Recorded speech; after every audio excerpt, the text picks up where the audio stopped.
Assalamu alaikum, chers frères et sœurs. Au cœur des enseignements de l'islam, l'apparition de l'imam Mahdi, que la paix soit sur lui, occupe une place particulière et suscite une profonde réflexion parmi les croyants. L'imam Mahdi est décrit comme un guide divinement choisi, envoyé pour rétablir la justice et l'équité à une époque où l'injustice et la corruption domineront le monde. Cette prophétie, profondément ancrée dans les hadiths du prophète Muhammad, Saus, est une source d'espoir pour des millions de musulmans à travers le globe. Dans un monde marqué par l'incertitude, les conflits et les crises, beaucoup se tournent vers les signes de la fin des temps pour mieux comprendre les événements qui les entourent. L'idée de l'apparition prochaine du Mahdi est perçue non seulement comme un événement spirituel, mais aussi comme une promesse de renouveau et de paix universelle. Les savants musulmans ont longuement débattu et étudié cette prophétie, soulignant son importance dans la foi islamique. Aujourd'hui, face aux défis contemporains, l'intérêt des musulmans pour ce sujet s'intensifie. Cette quête de compréhension n'est pas une simple curiosité, mais une volonté sincère de se préparer spirituellement et de rester fermement attaché aux enseignements d'Allah. Dans cette vidéo, nous allons explorer les prophéties liées à l'imam Mahdi, les signes annonciateurs de son apparition et leur pertinence dans notre époque. Avant de commencer cette vidéo, n'oubliez pas de liker cette vidéo, car cela nous donne beaucoup de force pour continuer à partager du contenu bénéfique. Et je vous invite à vous abonner à notre chaîne et d'activer la cloche de notification pour rester informé de nos prochaines publications sur la foi islamique. Merci et bonne vidéo. Les sources sur l'imam Mahdi. L'histoire et le rôle de l'imam Mahdi, que la paix soit sur lui, sont tirés des enseignements prophétiques et occupent une place importante dans la tradition islamique. Bien que le Coran ne mentionne pas directement l'imam Mahdi, de nombreux hadiths authentiques du prophète Muhammad, sallam, mettent en lumière son apparition future. Ces textes constituent les principales sources de compréhension sur ce sujet. Parmi les hadiths largement acceptés par les savants, on trouve celui rapporté par Abu Saïd al-Khudri, qu'Allah soit satisfait de lui, où le prophète, Saus, a dit « Le jour de la résurrection ne viendra pas avant qu'Allah n'envoie un homme de ma descendance, dont le nom sera comme le mien, et dont le nom du Père sera comme celui de mon Père. Il remplira la terre de justice et d'équité, tout comme elle était auparavant remplie d'oppression et d'injustice. » Rapporté par Abu Daoud et authentifié par Al-Albani. Un autre hadith rapporté par Salama, qu'Allah soit satisfait d'elle, mentionne « Le Mahdi viendra de ma descendance, de la lignée de Fatima. » Sunan Ibn Majah, Sahih, selon Al-Albani. Ces hadiths, et bien d'autres, montrent que l'imam Mahdi sera un descendant direct du prophète Muhammad, Saus, portant son nom et sa mission. Guider l'humanité et rétablir l'équilibre et la justice dans un monde troublé. Cependant, il est crucial de faire la distinction entre les sources authentiques et celles qui sont discutables. Les savants de l'islam ont mis en garde contre l'utilisation de hadiths faibles ou inventés pour alimenter des spéculations sur l'imam Mahdi. Par exemple, certains récits non authentifiés décrivent des événements exagérés ou incompatibles avec les enseignements fondamentaux de l'islam. Ces récits, bien qu'ils puissent captiver l'imaginaire populaire, ne doivent pas être utilisés pour fonder nos croyances. L'imam Ibn Kathir, dans son ouvrage Al-Bidaya wal-Nihaya, a compilé plusieurs récits authentiques sur le Mahdi, tout en dénonçant les récits non fiables. De même, des savants contemporains comme Sheikh Al-Albani ont travaillé pour classifier les hadiths sur ce sujet, permettant aux croyants de se baser uniquement sur des textes crédibles. En tant que musulmans, il est de notre devoir de ne suivre que ce qui est prouvé par les textes authentiques et validé par les savants. L'imam Mahdi est une figure réelle dans la foi islamique, mais les spéculations et exagérations doivent être évitées. La connaissance vérifiée, transmise par des chaînes de narration fiables, est essentielle pour une compréhension correcte. Ainsi, avant de discuter ou de croire à certaines affirmations concernant l'imam Mahdi, il est important de se référer aux sources validées et d'agir avec prudence. ce sujet n'est pas un espace pour les opinions personnelles ou les interprétations hasardeuses, mais plutôt une opportunité d'approfondir notre foi avec sérieux et sincérité. Les signes avant-coureurs de son apparition. L'apparition de l'imam Mahdi, que la paix soit sur lui, sera précédée de nombreux signes prophétiques annoncés par le prophète Muhammad, SAW. Ces signes, regroupés en deux catégories principales, majeurs et mineurs, servent d'indicateurs pour les croyants. Ils rappellent l'approche de la fin des temps et l'importance de se préparer spirituellement. Les signes mineurs de la fin des temps. Les signes mineurs, également appelés Ashrat al-Sa'a, sont des événements qui se manifestent progressivement dans le temps. Beaucoup d'entre eux sont déjà visibles aujourd'hui. Parmi les signes mentionnés dans les hadiths, la prolifération des injustices et des oppressions. Le prophète, SAW, a dit « Quand l'autorité sera donnée à ceux qui ne la méritent pas, alors attends-leur » Sahih al-Bukhari. Ce signe est visible à travers la corruption généralisée, les injustices sociales et l'abus de pouvoir. La multiplication des divisions parmi les musulmans. Le prophète, SAW, a mentionné que la communauté musulmane sera fragmentée en différents groupes, chacun suivant son propre chemin. L'apparition d'innovations religieuses et la négligence de la sunna les croyants délaisseront les enseignements du Coran et de la sunna, tandis que les innovations deviendront courantes. L'expansion des richesses matérielles mais une pauvreté spirituelle. Dans un hadith rapporté par Abu Huraira, le prophète, SAW, a dit « L'heure ne viendra pas avant que la richesse ne devienne abondante au point que personne n'acceptera une aumône. » Sahih al-Bukhari. La dégradation des mœurs. Les valeurs morales seront mises de côté, et les comportements immoraux deviendront monnaie courante. Ces signes, bien qu'inquiétants, sont aussi une opportunité pour les croyants de retourner vers Allah, de se repentir et de renforcer leur foi.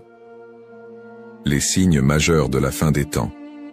Les signes majeurs sont des événements extraordinaires et universels qui marqueront une étape décisive avant l'apparition de l'imam Mahdi et le jour du jugement.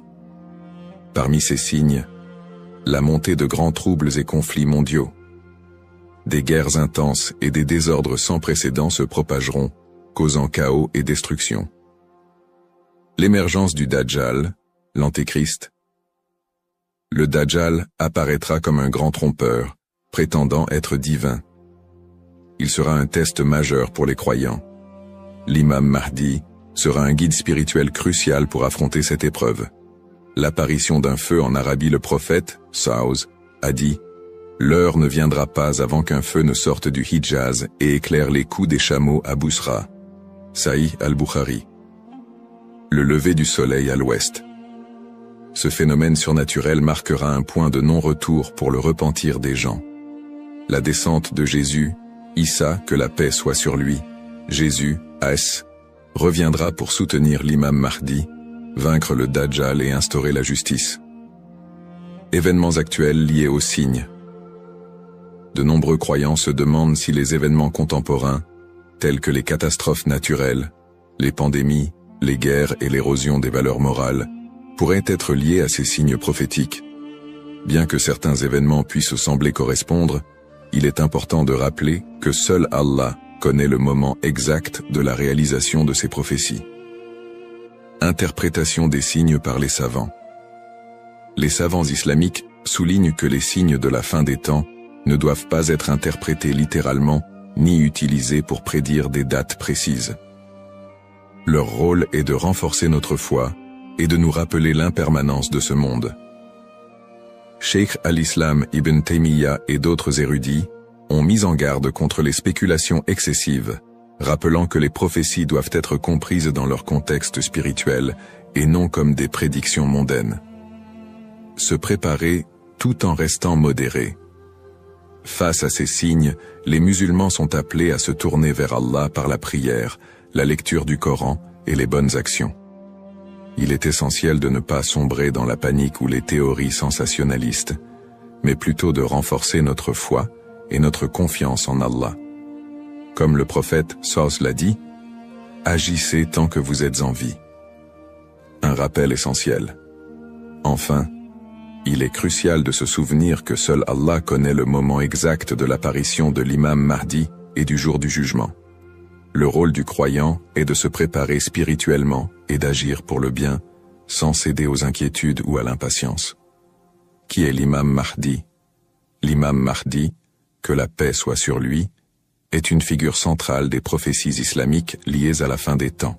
Son nom, Al-Mahdi, signifie « le bien guidé », et il est décrit comme un leader choisi par Allah pour restaurer la justice et l'équité dans un monde plongé dans l'injustice et la corruption. Il incarne l'espoir et la rédemption pour les croyants, à une époque où les valeurs morales et spirituelles auront été gravement dégradées.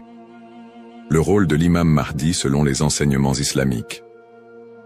Le rôle principal de l'imam Mahdi sera de guider l'humanité sur le chemin de la vérité et de la foi. Il apportera la justice dans un monde envahi par l'oppression et rétablira l'ordre dans les sociétés désorganisées. Le prophète Muhammad, Saus, a dit « Il remplira la terre de justice et d'équité, tout comme elle était auparavant remplie d'injustice et d'oppression. » Sunan Abu Daoud, Sahih selon Al-Albani. Le Mahdi sera également un défenseur de l'islam et de l'unité de la communauté musulmane. Ummah. Son arrivée coïncidera avec une période de chaos, où les croyants seront divisés et éprouvés par de grandes tribulations. Il unifiera les musulmans sous une bannière commune, et les guidera dans des batailles contre les forces du mal, notamment le Dajjal, l'Antéchrist. Traits et caractéristiques de l'imam Mahdi. Les hadiths authentiques décrivent l'imam Mahdi comme un homme au physique et aux qualités exceptionnelles. Son nom et sa lignée. Il portera le même nom que le prophète Muhammad, Saus, et son père aura également un nom similaire à celui du père du prophète. Il sera un descendant direct du prophète à travers sa fille Fatima, qu'Allah soit satisfait d'elle. Son apparence, dans certains récits, il est décrit comme ayant un front large et un nez aquilin. Ses traits physiques permettront aux croyants de le reconnaître. Son caractère, le Mahdi sera doté d'un sens aigu de la justice, d'une grande sagesse et d'un cœur pur. Il sera aimé et suivi par les croyants sincères. Le prophète Muhammad, sallallahu alayhi wa sallam, a dit « Le Mahdi viendra de ma descendance, de la lignée de Fatima. » Sunan ibn Majah, Sahih selon Al-Albani. Le lien avec le prophète Muhammad, Saus. L'imam Mahdi, en tant que descendant direct du prophète Muhammad, Saus, est lié non seulement par sa lignée, mais aussi par sa mission spirituelle. Comme le prophète, il sera un guide pour l'humanité et incarnera les valeurs de l'islam, la justice, la miséricorde et la foi en Allah.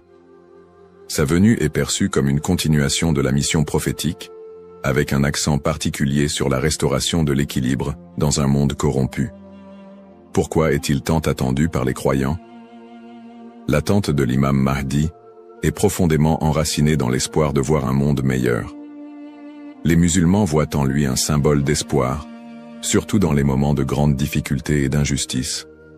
Espoir de justice universelle, dans un monde où les inégalités et les oppressions sont omniprésentes, l'imam Mahdi est attendu comme celui qui rétablira l'équilibre et donnera à chacun son droit.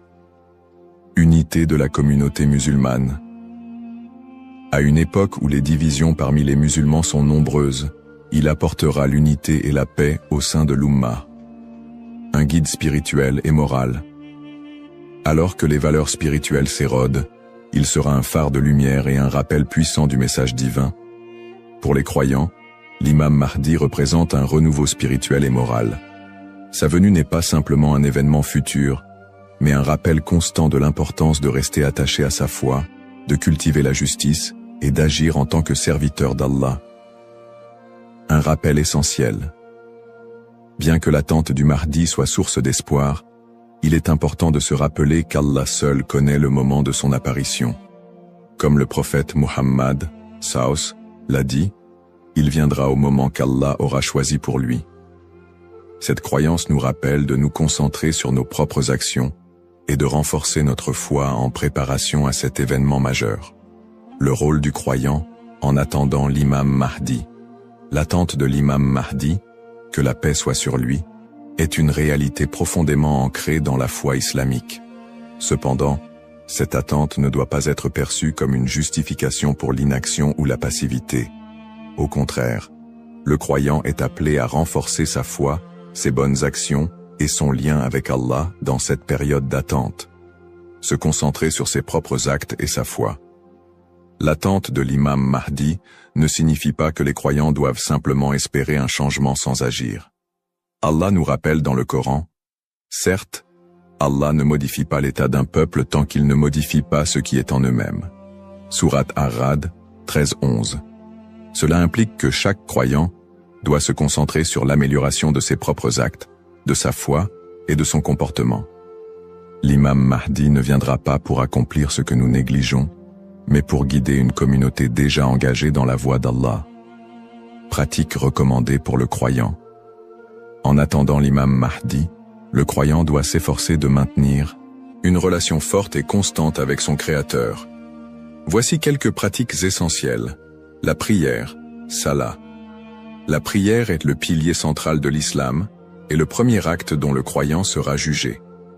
L'accomplissement régulier des prières obligatoires et surérogatoires est crucial pour renforcer notre foi. Le dhikr, évocation d'Allah, multiplier les invocations et les rappels d'Allah, permet de purifier le cœur et de rester connecté à lui, même dans les moments difficiles. Le prophète Saus a dit, « Le meilleur rappel est « La ilaha illa Allah » Il n'y a de Dieu qu'Allah. La lecture du Coran. Le Coran est la lumière et la guidance pour tout croyant. Sa lecture régulière, accompagnée de méditation sur ses significations, est essentielle pour maintenir un lien avec les enseignements divins. Le tawakkul, confiance en Allah. Face aux épreuves, le croyant doit placer sa confiance totale en Allah, tout en faisant les efforts nécessaires pour s'améliorer. Agir et être un modèle de vertu. L'attente de l'imam Mahdi n'est pas une excuse pour négliger nos responsabilités personnelles, sociales ou spirituelles. Au contraire, chaque croyant doit être un modèle de vertu et d'excellence dans tous les aspects de sa vie. Dans sa famille, en éduquant ses enfants dans les valeurs islamiques et en maintenant une atmosphère de piété et d'amour. Dans sa communauté, en participant à des œuvres caritatives, en favorisant l'unité et en soutenant ceux qui en ont besoin. Dans sa conduite quotidienne, en respectant les enseignements de l'islam, en évitant les péchés et en recherchant l'agrément d'Allah dans toutes ses actions.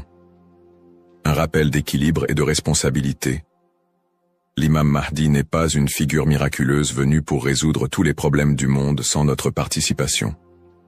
Son apparition sera une bénédiction pour ceux qui se seront préparés en renforçant leur foi et en accomplissant leurs devoirs religieux et sociaux. Le prophète Mohammed Saus a dit « Travaillez pour ce monde comme si vous alliez vivre éternellement, et travaillez pour l'au-delà comme si vous alliez mourir demain. » Cette sagesse rappelle aux croyants l'importance de trouver un équilibre entre les affaires mondaines et spirituelles, tout en se préparant à l'apparition du Mahdi. En résumé, attendre l'imam Mahdi est une opportunité pour chaque musulman de devenir une meilleure personne, en s'engageant activement dans le bien et en restant fidèle à la voie tracée par le prophète Mohammed. Saus. Les erreurs fréquentes et mises en garde. L'attente de l'imam Mahdi est une croyance importante en islam, mais elle doit être abordée avec prudence et discernement. Les spéculations non fondées et les interprétations erronées des signes peuvent conduire à des malentendus et à des dérives, s'éloignant ainsi des enseignements authentiques de l'islam. Les spéculations non fondées sur son apparition. De nombreuses personnes, face aux troubles mondiaux et aux épreuves, se livrent à des spéculations sur l'apparition imminente de l'imam Mahdi. Certains affirment même avoir vu des signes ou identifié des individus comme étant le Mahdi. Ces spéculations, bien qu'alimentées par l'inquiétude ou l'espoir, sont souvent basées sur des sources faibles ou des interprétations personnelles. Le prophète Mohammed Saus nous a rappelé que seul Allah connaît le moment de ces événements. Quant à l'heure, nul ne la connaît, si ce n'est Allah. Sourate Luqman, 13-6 Shiunu 13-6 Shipatru. Il est donc essentiel de rester vigilant face à ceux qui prétendent connaître des détails précis ou fixer des dates, car cela va à l'encontre des enseignements islamiques. Les dangers d'interpréter les événements sans preuves solides. L'histoire a montré que certains individus ou groupes ont abusé de la croyance en l'imam Mahdi pour manipuler les gens, provoquer des divisions ou instaurer des mouvements extrémistes. Ces interprétations sans fondement solide peuvent semer la confusion et détourner les croyants de leur foi. Les savants mettent en garde contre l'interprétation erronée des textes prophétiques sans une connaissance approfondie.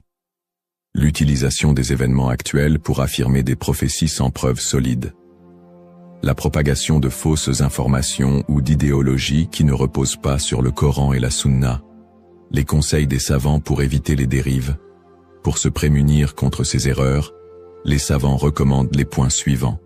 S'appuyer sur les sources authentiques, étudier les hadiths authentiques, et éviter les récits douteux ou faibles. Ne pas se précipiter dans les conclusions, rester humble et reconnaître que seul Allah connaît la vérité absolue. Consulter les savants compétents, s'adresser à des érudits fiables pour toute question ou doute sur les prophéties. Se concentrer sur ses propres actes, plutôt que de se perdre dans des spéculations inutiles, renforcer sa foi et accomplir ses devoirs religieux. Un rappel essentiel. L'apparition de l'imam Mahdi est un événement certain, mais son moment reste un secret d'Allah. Le prophète Mohammed SAW nous a enseigné l'importance de ne pas se perdre dans des conjectures, mais de rester attaché aux principes de l'islam et de faire confiance à Allah. Celui qui place sa confiance en Allah, il lui suffit. Surat At-Talaq, 65-3. En résumé, chaque croyant doit éviter les pièges des spéculations et des interprétations erronées et se concentrer sur l'essentiel, sa relation avec Allah et son engagement à suivre les enseignements du prophète SAW. L'importance de l'espoir et de la confiance en Allah. Dans un monde rempli de défis, d'épreuves et d'incertitudes, il est essentiel pour les croyants de maintenir un profond sentiment d'espoir et une confiance absolue en Allah. La promesse de l'apparition de l'imam Mahdi, que la paix soit sur lui, n'est pas un appel à la peur, mais un rappel de la miséricorde et de la sagesse infinie d'Allah. Ne pas céder à la peur ou à l'anxiété. Les épreuves de la vie peuvent parfois paraître écrasantes, mais Allah nous rappelle dans le Coran.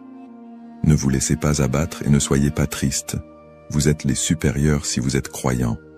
Surat Al-Imran 3:139.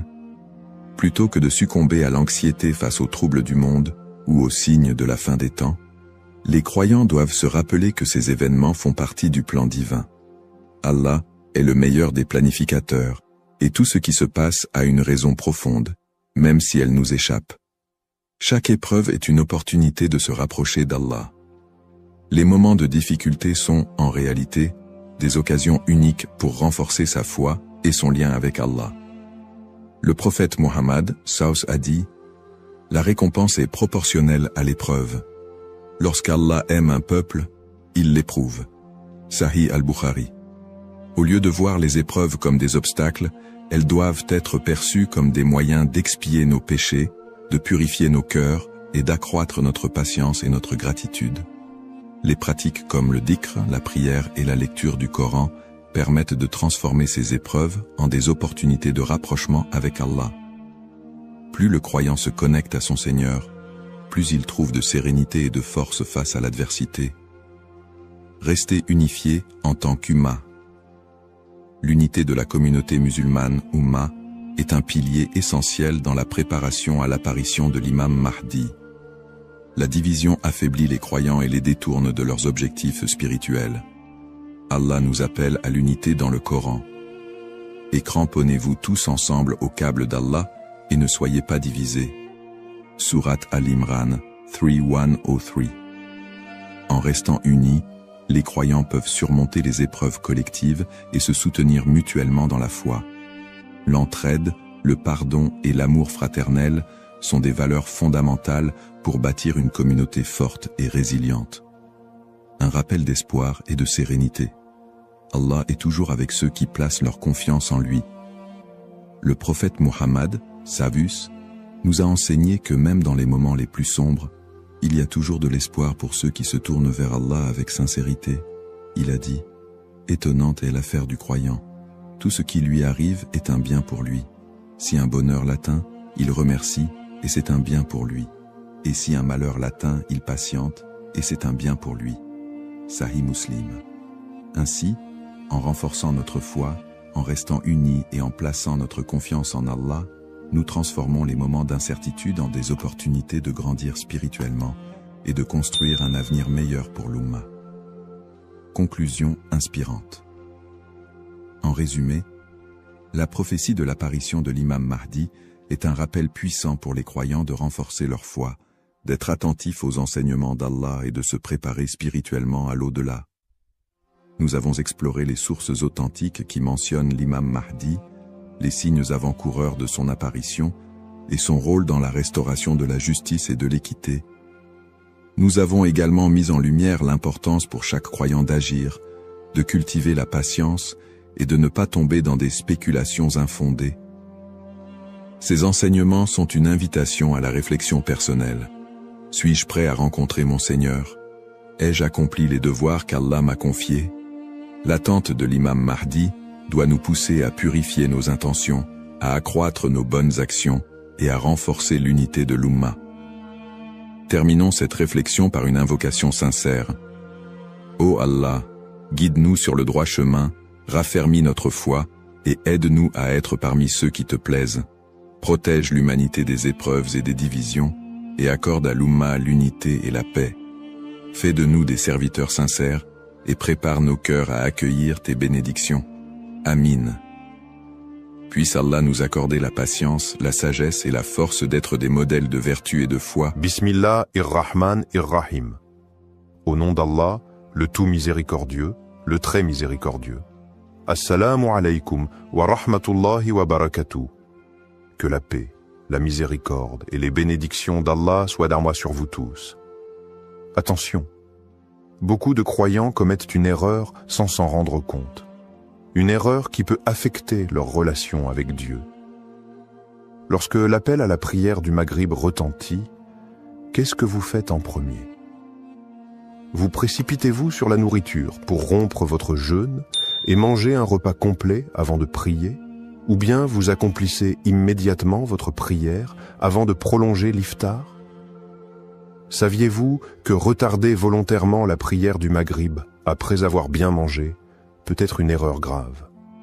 Beaucoup de musulmans prennent l'habitude de s'asseoir longuement pour manger après l'adhan, sans se rendre compte des conséquences spirituelles que cela peut engendrer. Pourtant, la prière est la première chose sur laquelle nous serons jugés, alors pourquoi prendre le risque de la négliger même temporairement? Dans cette vidéo, nous allons voir ensemble pourquoi il ne faut jamais retarder la prière du Maghrib après l'iftar. Quelles sont les recommandations du prophète Mohammed, paix et bénédiction de Dieu sur lui, et comment adopter la bonne attitude afin de ne pas tomber dans cette erreur.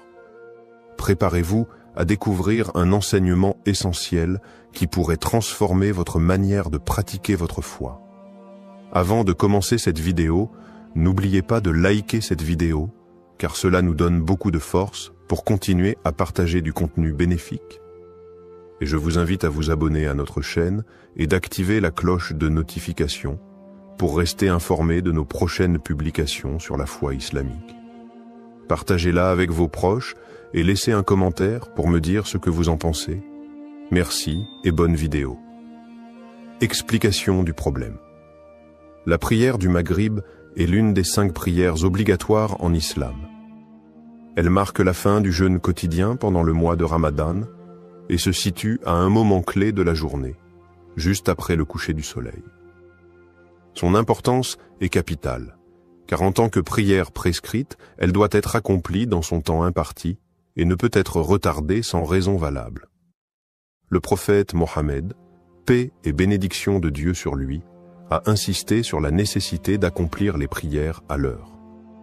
Dans un hadith rapporté par l'imam Muslim, il est mentionné que la prière la plus aimée auprès d'Allah est celle accomplie dès le début de son temps. Cela signifie que retarder volontairement la prière sans excuse légitime est une erreur à ne pas prendre à la légère. Que faut-il faire en premier, prière ou iftar? Lorsque l'appel à la prière du Maghrib est lancé, la question se pose. Faut-il d'abord prier ou d'abord manger? Selon la tradition prophétique, la meilleure approche est de rompre rapidement le jeûne avec quelques dattes ou de l'eau, puis d'accomplir immédiatement la prière du Maghrib avant de prendre un repas complet. Un hadith authentique rapporté par Al-Bukhari et Muslim montre que le prophète Mohammed, paix et bénédiction de Dieu sur lui, rompait d'abord son jeûne avec quelques dattes avant de prier. Cela permet d'honorer l'ordre divin en priorisant la prière tout en calmant la faim. Cependant, de nombreuses personnes font l'erreur de retarder la prière du Maghrib après avoir pris un repas copieux. Elles s'installent à table, commencent par manger un repas complet, discutent en famille et prennent parfois même un dessert avant de se souvenir qu'elles doivent accomplir leur prière. Pourquoi certaines personnes retardent-elles la prière après avoir mangé? Plusieurs raisons expliquent pourquoi certains croyants repoussent la prière du Maghrib après l'iftar. L'habitude culturelle.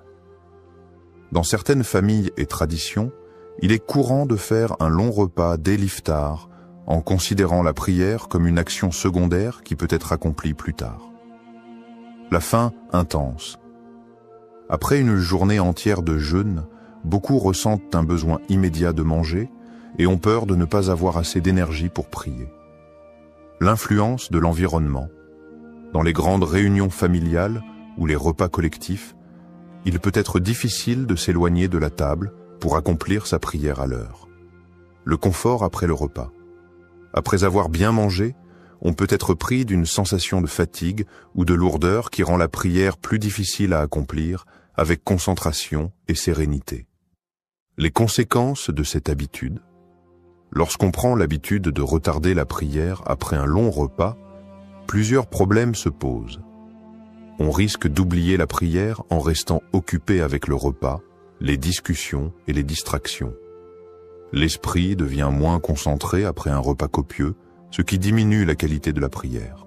On ne respecte pas l'enseignement prophétique qui encourage à prier dès que possible après la rupture du jeûne. Il est donc essentiel de revoir nos priorités. L'iftar est important, mais la prière du Maghrib doit toujours passer en premier après avoir rompu le jeûne rapidement. Les conséquences d'un retard volontaire. La prière est le pilier central de l'islam et doit être accomplie à l'heure prescrite. Dans le cas du Maghrib, il est crucial de comprendre pourquoi retarder volontairement cette prière après un long repas peut être une erreur grave aux yeux de Dieu. Premier, l'enseignement du prophète Mohammed, paix et bénédiction de Dieu sur lui. Le prophète Mohammed, paix et bénédiction de Dieu sur lui, a enseigné que la meilleure manière d'accomplir la prière est de la faire dès que l'appel à la prière est lancé. Il a dit « Les meilleures actions aux yeux d'Allah sont la prière faite à son heure, la bonté envers les parents et le combat dans le sentier d'Allah. » Rapporté par Al-Bukhari et Muslim. Concernant le Maghrib, il a été rapporté qu'il rompait son jeûne avec quelques dattes ou une gorgée d'eau, puis se levait immédiatement pour prier. Ce comportement est une sunna claire que les croyants doivent suivre pour éviter de tomber dans le piège du retard volontaire. 2. Les erreurs courantes commises durant le mois de Ramadan. Malheureusement, de nombreuses personnes commettent des erreurs pendant le Ramadan en retardant leur prière du Maghrib pour plusieurs raisons. Prendre un repas complet avant de prier. Beaucoup mangent un repas copieux dès l'iftar, ce qui les amène à repousser la prière. Prolonger les discussions après le repas. En famille ou entre amis, il est facile de se laisser emporter par les discussions et de ne plus voir le temps passer. Se sentir trop fatigué ou lourd après le repas. Un repas important peut entraîner une sensation de somnolence ou de paresse, rendant l'accomplissement de la prière plus difficile. Se laisser distraire par les réseaux sociaux ou la télévision. Après avoir mangé, certains préfèrent regarder la télévision, utiliser leur téléphone, ou se distraire plutôt que de prier immédiatement. Ces erreurs peuvent sembler anodines, mais elles ont un impact spirituel et religieux majeur. Troisième.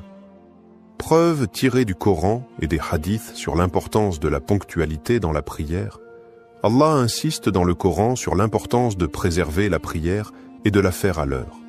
Soyez assidus aux prières et surtout la prière médiane. Et tenez-vous debout devant Allah avec humilité.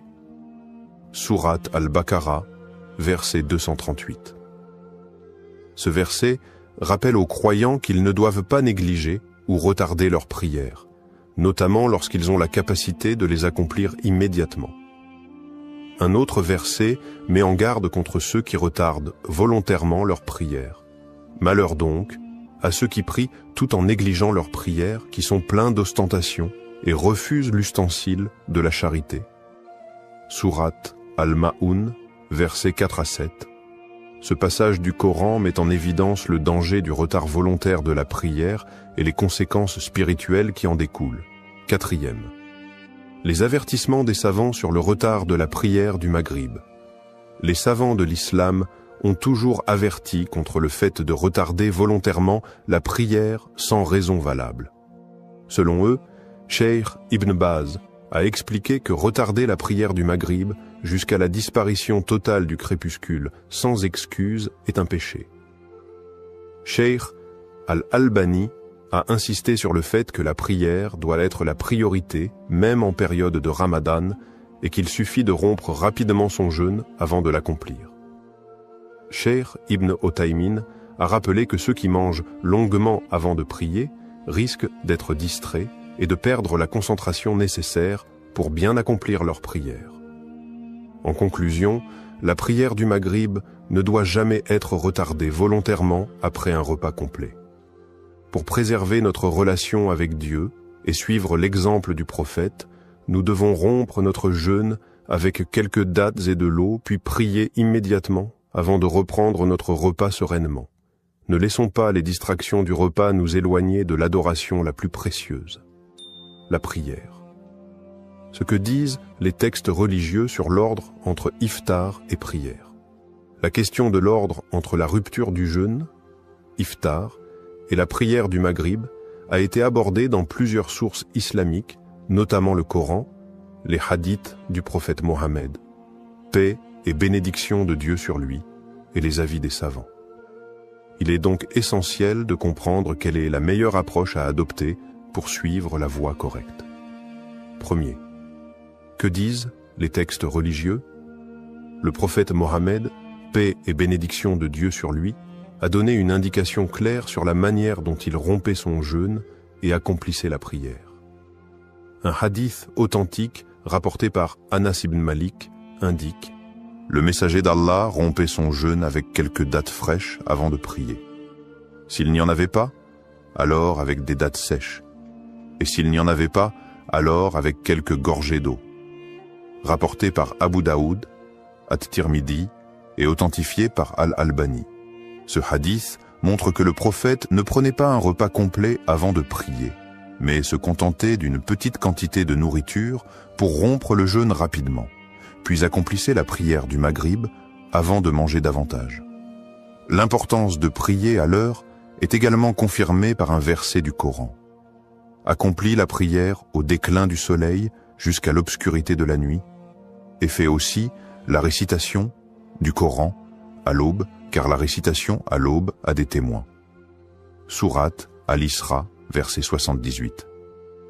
Ce verset montre que chaque prière doit être accomplie à son heure spécifique, et le Maghrib ne fait pas exception. 2. L'exemple du prophète et des compagnons. Le comportement du prophète, paix et bénédiction de Dieu sur lui, était toujours équilibré et basé sur la modération. Il ne retardait pas la prière après un long repas, mais il ne priait pas non plus en étant affaibli par la faim. Ses compagnons suivaient également cette pratique. Ils rompaient leur jeûne rapidement, priaient le Maghrib, puis prenaient le temps de bien manger par la suite. Cela leur permettait de combiner l'adoration et le bien-être du corps sans sacrifier l'un au profit de l'autre. Un autre hadith du prophète appuie cette approche. Les gens resteront sur la bonne voie tant qu'ils s'empresseront de rompre leur jeûne. rapporté par Al-Bukhari et Muslim. Cela signifie qu'il est recommandé de ne pas retarder l'iftar, mais cela ne signifie pas qu'il faut prolonger le repas au point de retarder la prière. Troisième, réfutation des idées reçues sur le fait de trop retarder la prière. Certaines personnes pensent à tort que il est préférable de manger un repas complet avant de prier pour avoir de l'énergie.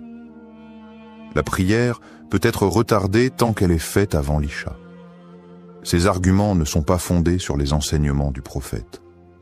Manger un repas complet avant de prier peut rendre la prière plus difficile en raison de la sensation de lourdeur et de fatigue. D'autres disent que la prière peut être retardée après le repas tant qu'elle est accomplie avant la prière de l'Isha. Mais cette approche va contre la recommandation de prier dès que possible. Retarder sans raison valable peut entraîner une négligence et une perte progressive de la rigueur spirituelle. Quatrième, analyse des opinions divergentes. Il existe deux grandes approches concernant la question du Maghrib et de l'iftar. Premier avis, rompre le jeûne avec quelques dattes et de l'eau, puis prier immédiatement. Cet avis est largement recommandé car il est basé sur la sunna du prophète et permet de préserver la priorité de la prière tout en calmant la faim. Deuxième avis, prendre un repas avant de prier. Certains savants estiment que si une personne est trop affamée pour se concentrer dans sa prière, elle peut manger un peu plus que quelques dattes avant de prier, mais sans prolonger inutilement le repas. La meilleure approche reste celle du prophète, rompre rapidement le jeûne, accomplir la prière immédiatement, puis profiter du repas en toute sérénité. Conclusion, le Coran, les hadiths et les avis des savants convergent vers une même règle. La prière du Maghrib ne doit pas être retardée volontairement après un repas prolongé. Le prophète nous enseigne que la meilleure manière d'agir est de rompre le jeûne avec quelques dattes et de l'eau, puis de prier immédiatement. Ne laissons pas nos habitudes alimentaires nous éloigner de l'adoration d'Allah.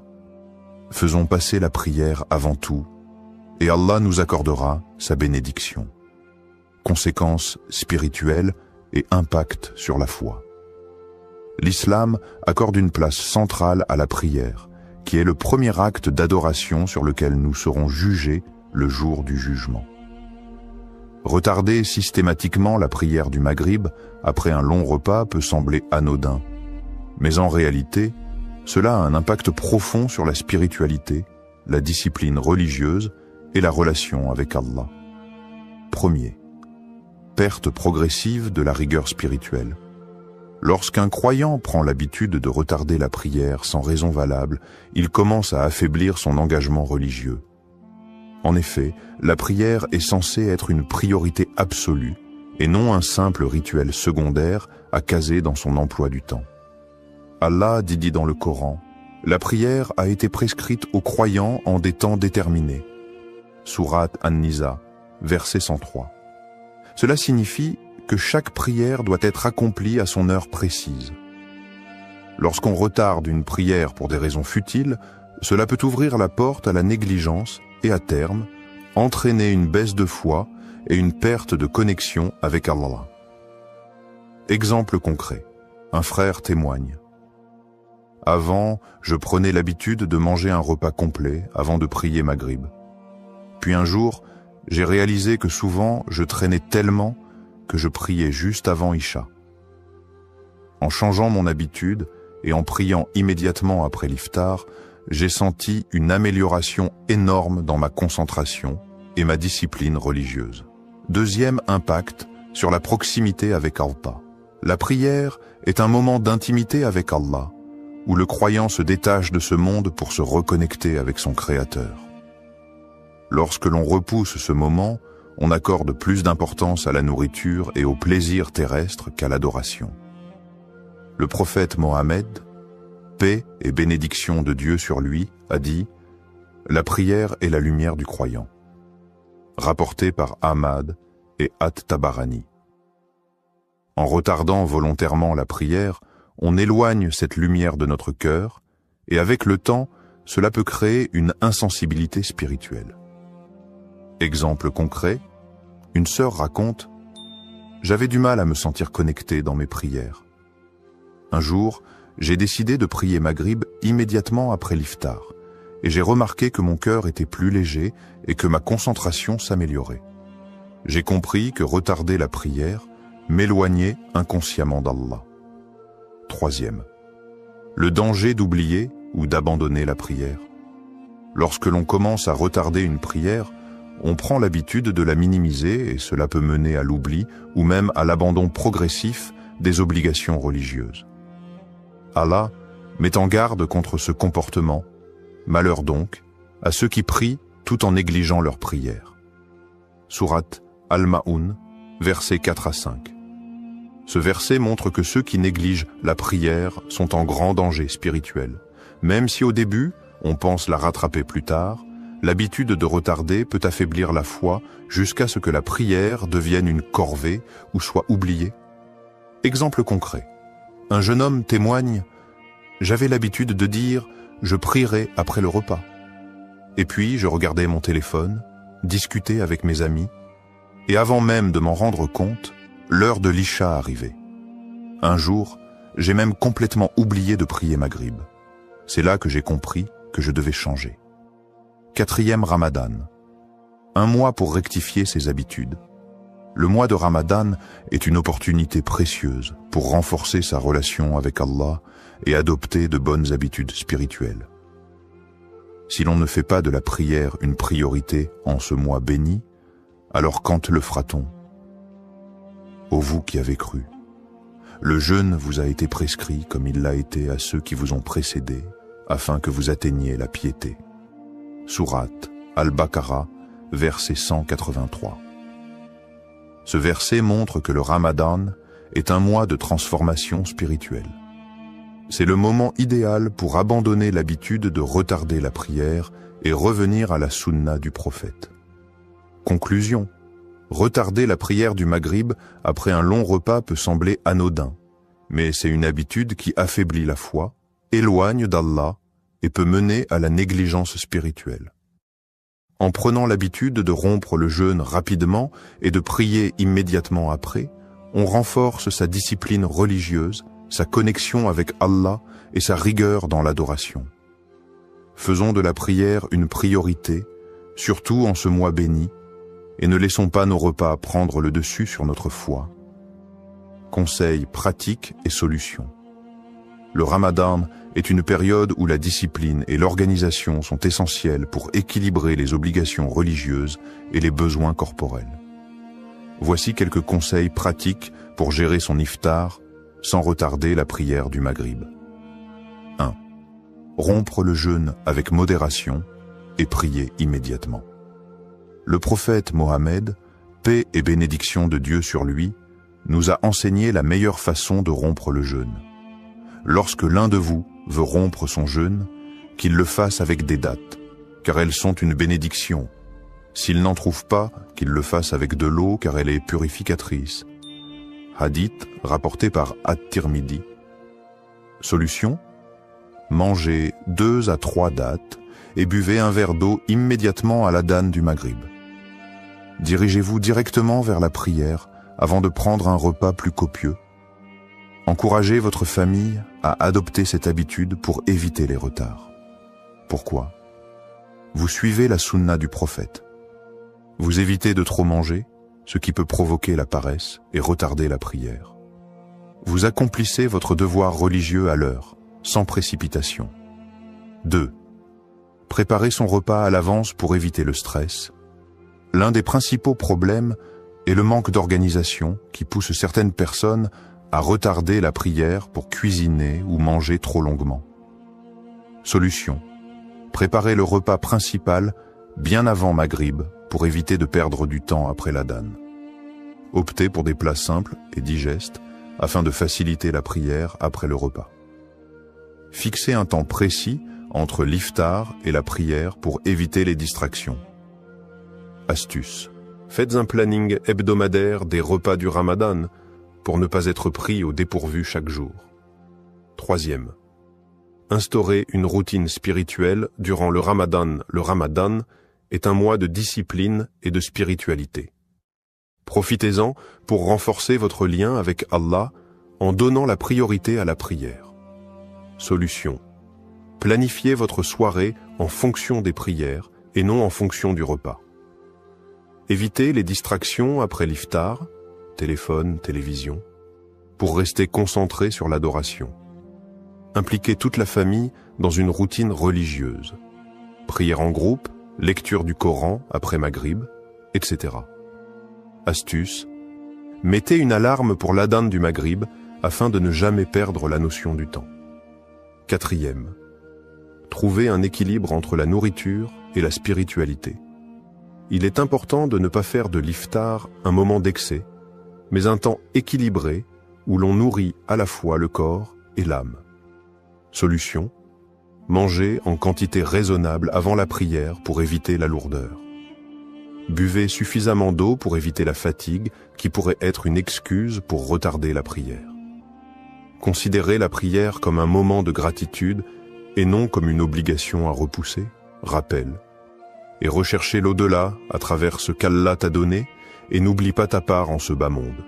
Sourate Al-Qasas, verset 77. Conclusion. L'organisation et la discipline sont essentielles pour concilier iftar et prière sans négligence. Suivre la sunna du prophète en rompant rapidement le jeûne avant de prier est la meilleure approche. Avec un bon équilibre entre besoins physiques et obligations religieuses, le Ramadan devient une période de renforcement spirituel.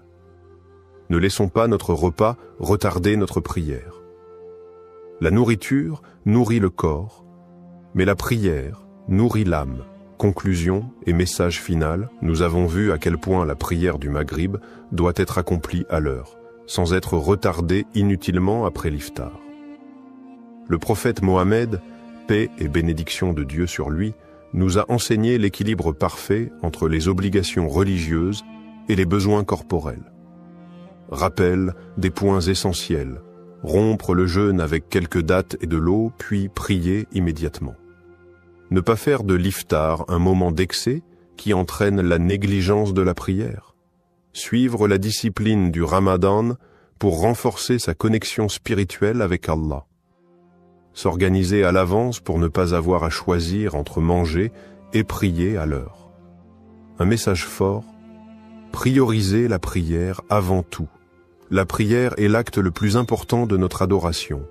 Aucun repas, aucune distraction ne devrait passer avant notre connexion avec Allah. Le Ramadan est une opportunité pour corriger nos habitudes et revenir à la discipline spirituelle. Ne commettons pas l'erreur de mettre la prière au second plan, car celui qui néglige la prière finit par négliger sa foi. Allah nous a donné un mode de vie équilibré. Respectons-le en mettant la prière avant tout. Sensibilisez et partagez le message. Si ce message vous a été bénéfique, partagez-le autour de vous. Ensemble, aidons nos proches à adopter les bonnes pratiques et à renforcer leur foi durant ce mois béni. Likez, commentez et partagez pour que cette parole atteigne un maximum de croyants. Invocation finale pour la motivation et la bénédiction, ô Allah. Aide-nous à préserver nos prières, à respecter leurs horaires et à nous rapprocher de toi durant ce mois béni. Accorde-nous la discipline et la foi pour faire de notre adoration une priorité. Amin. Que ce Ramadan soit un mois de transformation, de discipline et de bénédiction pour nous tous. Si tu as aimé cette vidéo et que tu veux en apprendre plus sur les bonnes manières de communiquer avec respect et bienveillance, alors, like cette vidéo pour soutenir le message. Abonne-toi pour ne pas rater les prochaines vidéos. Partage cette vidéo avec tes proches pour qu'ensemble, nous puissions répandre plus de bienveillance. Merci d'avoir regardé jusqu'au bout. Dis-moi en commentaire quelles questions t'as déjà mis et mal à l'aise et comment tu aimerais que les gens communiquent avec toi. À très bientôt pour une nouvelle vidéo. Barakallahu fikum. Adi.